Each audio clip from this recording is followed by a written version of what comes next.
I want to just acknowledge today when we spoke as a board about mindful interdependence, we were speaking much more about something much larger than just human interdependence, but that's what we're focusing on today. Next week is Earth Day, so we'll be talking more about our interdependence with the planet at that point.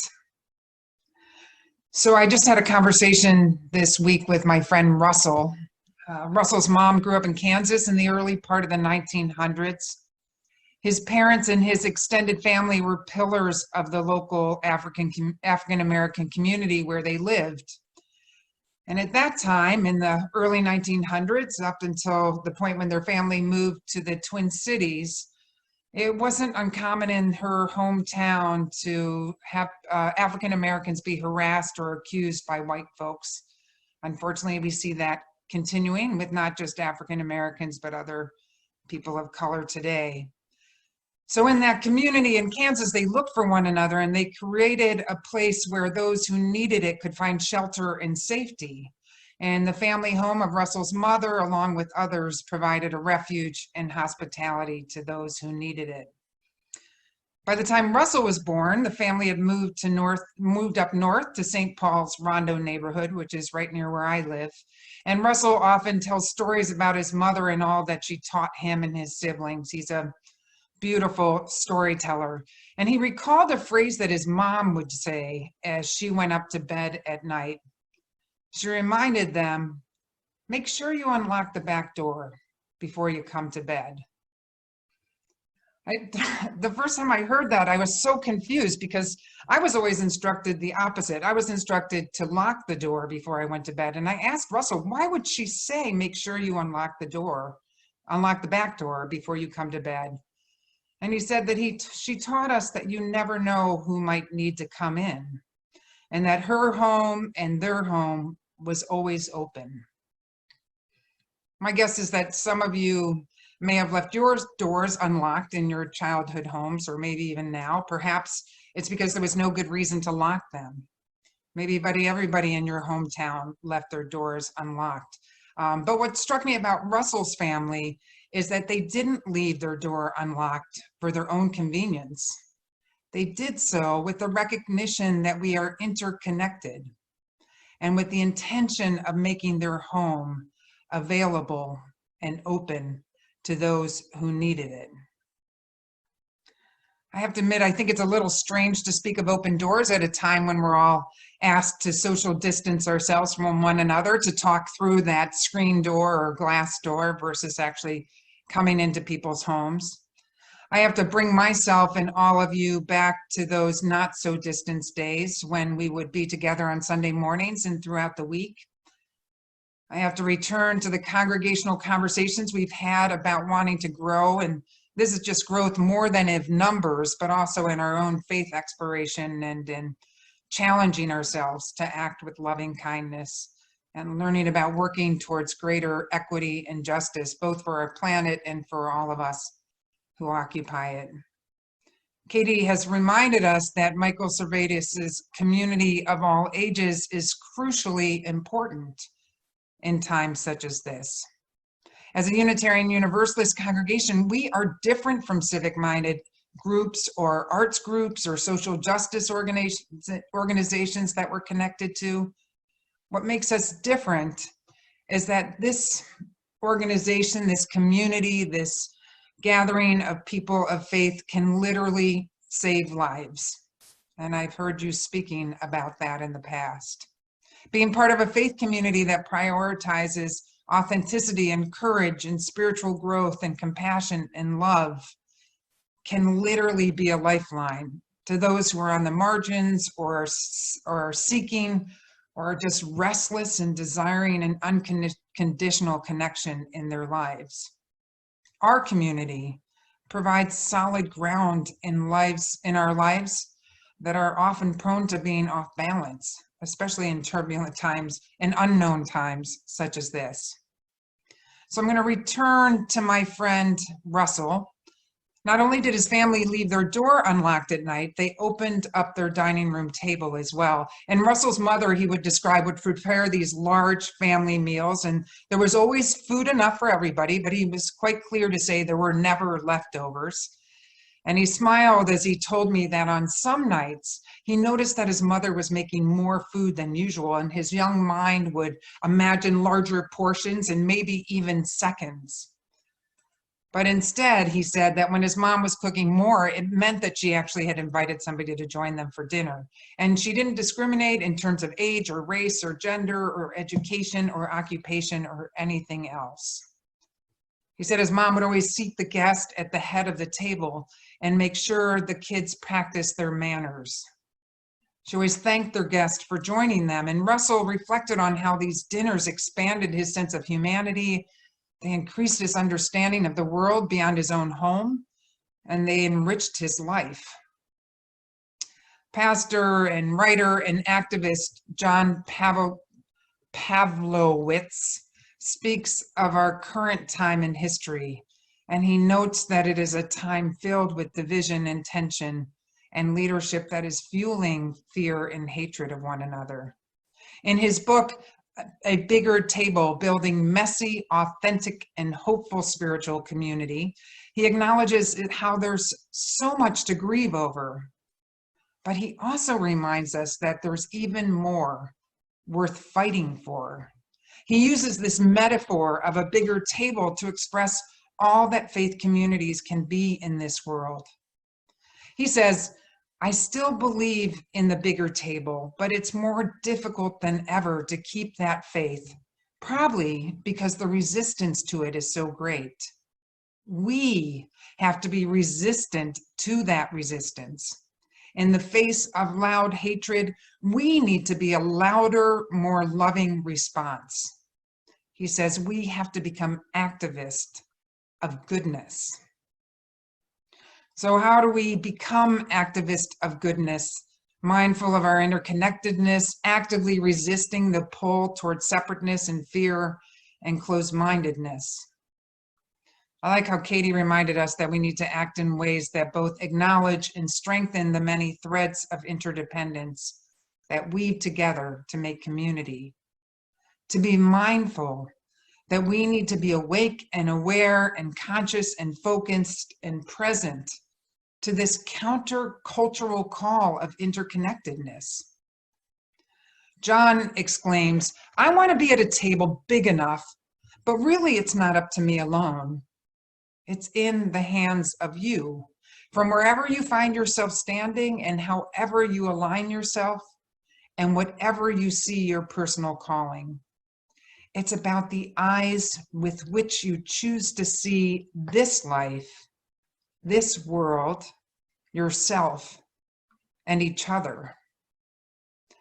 Then he asked, I wonder if you believe the table is really big enough for you, for those you love, for those you find difficult to love, and for those who have little love for you.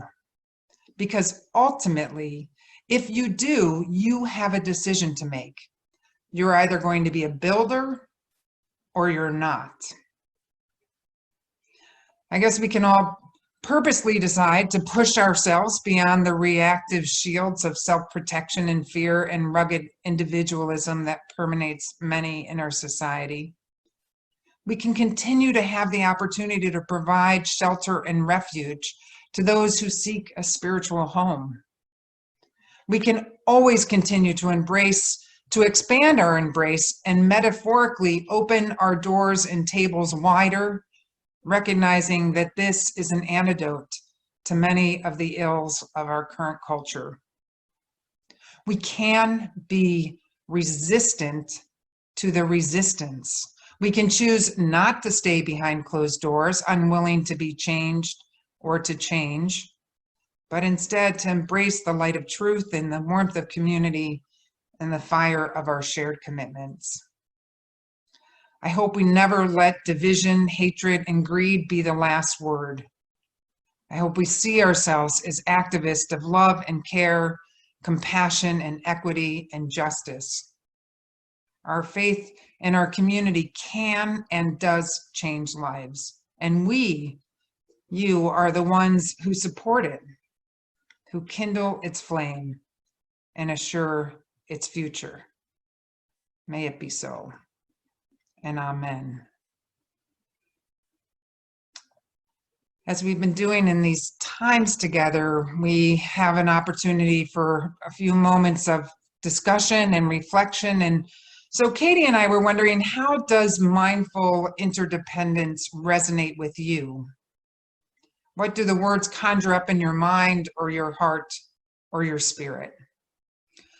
Brian will help recognize you if you have something you'd like to share.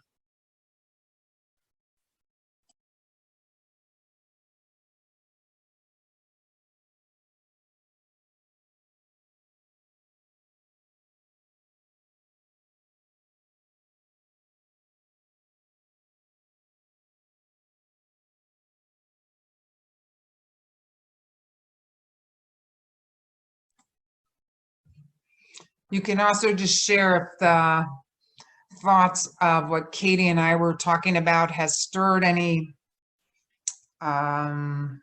reaction or something in your own mind or hearts this morning.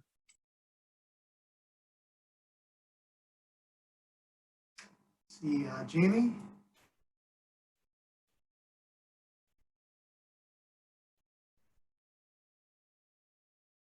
Trying to unmute you. There you go. Okay, thanks. Well, I'm just aware of how we can still be together even though we're alone. And there are times when I have been home alone in the past and felt unconnected. And now this is giving me new awareness that maybe I'm never really unconnected, but am connected to all of you.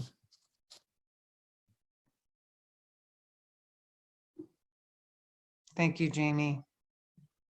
It's been an interesting time, to say the least, huh?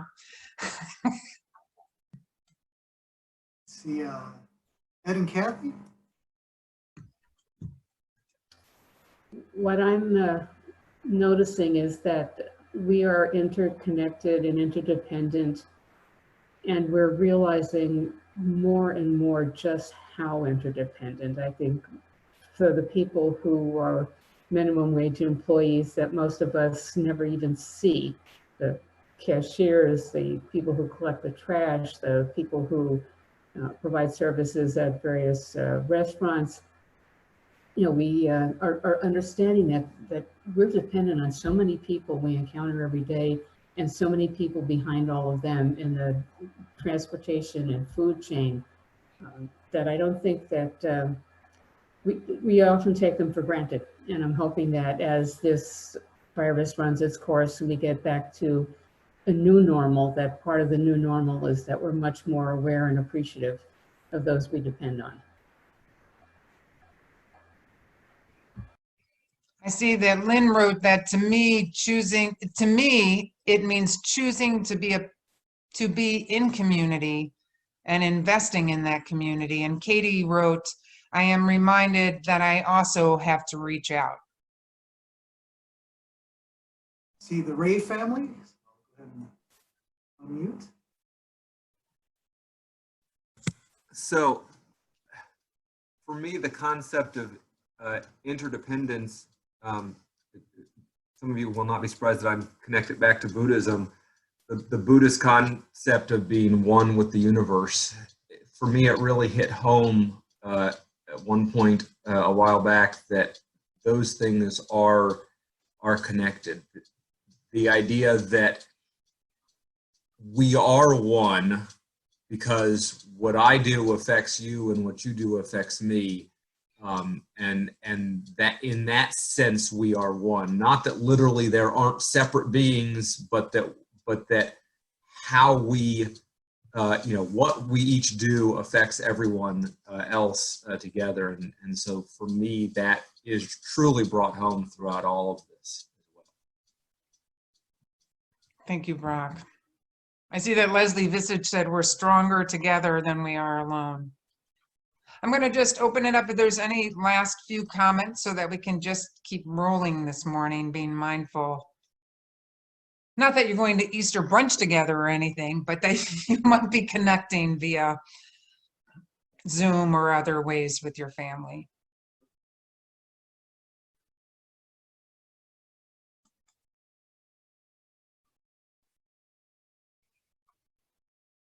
Okay, then Beth? I'd like to, did somebody else have I was something? going to say, was Beth, were you wanting to say something?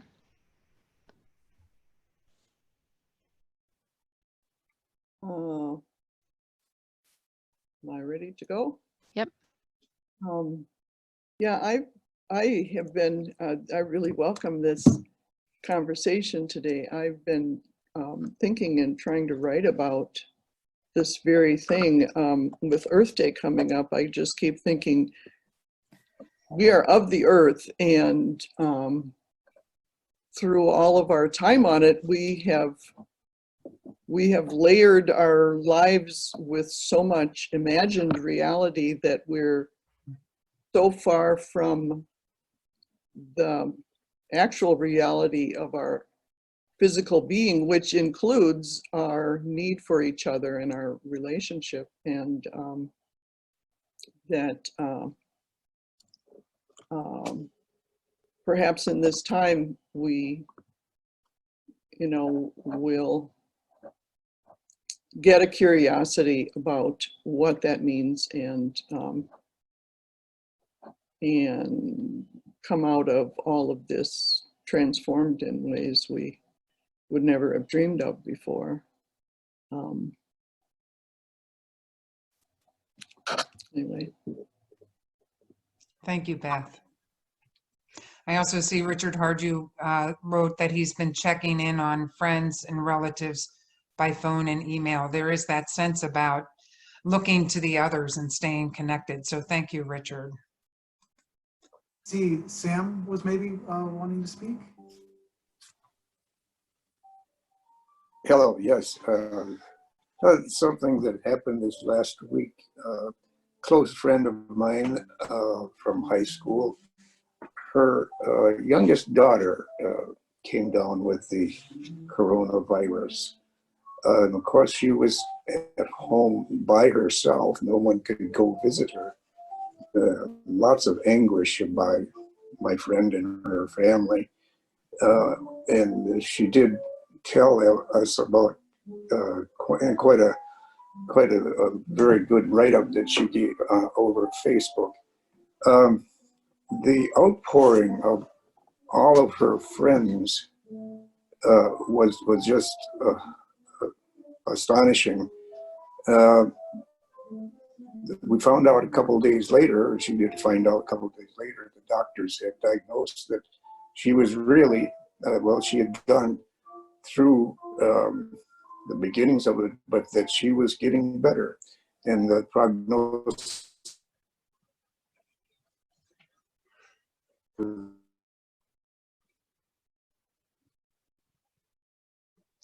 Oh, you're freezing up a little bit there, Sam.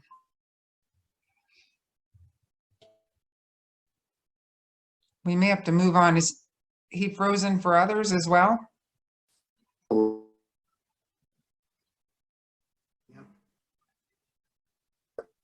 Okay, Brian, I think we may have to just mute and relieved that she move on, I think. Sam, we're going to have to move on. You are really breaking up in a big way, unfortunately. So I'd like to close this time of reflection with a poem titled Open Up the Door by Linda Susan Aldrich. And feel free to use this time to experience this reading as a meditation or just a time to enter into the imagery that it calls forth in this sense of interconnectedness.